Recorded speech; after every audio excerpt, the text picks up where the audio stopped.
ready to start. My name is Rory McDiarmid, name's up there, from the University of Glasgow, and I'm going to talk to you today about studying in Scotland. Now, through the presentation, there will be some examples which relate to the University of Glasgow, but a lot of that information can be applicable to the whole country. So I will kind of explain those points in a little bit more detail. But during the presentation, I'll give you a bit of background about Scotland. We have a different higher education system than the rest of the UK. We always like to be a little bit different in Scotland. And in our undergraduate programmes, there's a very obvious difference in that we offer 4-year programmes rather than 3-year programmes. And our 4-year programmes have a much broader base of study in them than the 3-year degrees commonly offered in England. So that will be one of the main differences, which I'll go into in a bit of detail. We'll also look at student life in Scotland and the range of universities that are out there as well. So first of all, I've got a map here. So apologies to some of you who are quite aware of the United Kingdom and all the rest of it, but I just thought we'd go through this first of all. So you can see there we've got a map of the world. We've got the UK highlighted there. And there are 4 constituent nations that make up the United Kingdom. There's England, Scotland, Northern Ireland and Wales. And we have universities spread out throughout all of those. Now, in Scotland, we have a population of 5.1 million, so it's quite a small country.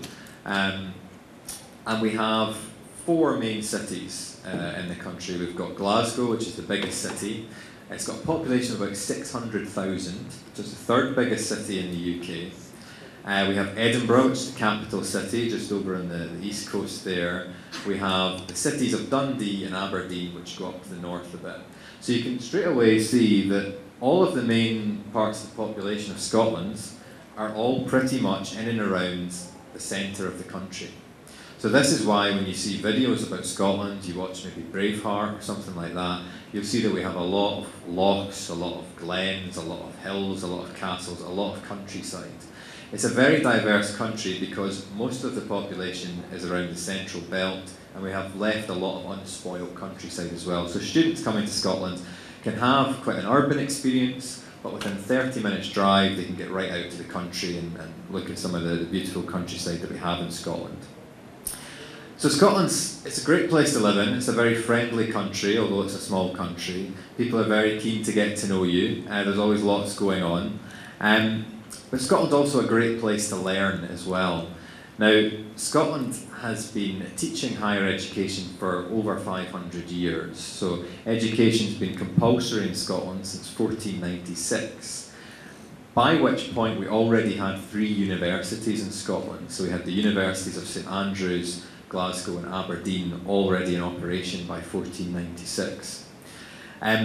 The qualifications that we offer are recognised around the world. We've got 14 universities in Scotland, so a really big range if you think of the size of country that we have. So we've got 5 million people.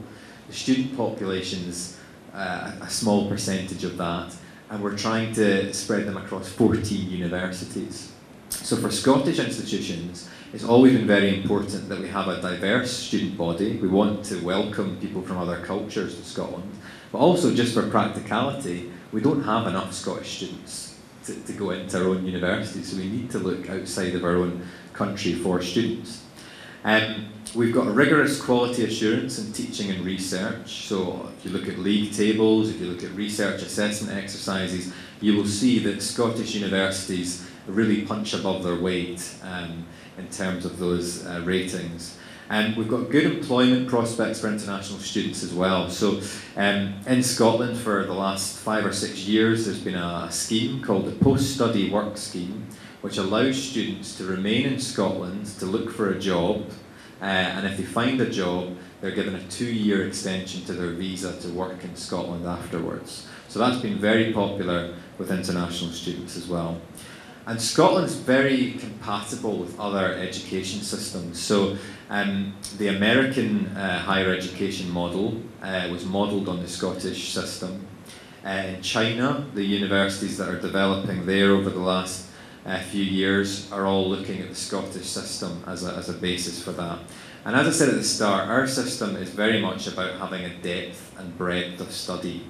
So it is very similar when we go into the examples about undergraduate courses. You'll notice straight away there are some similarities with the US model of having major and minor subjects.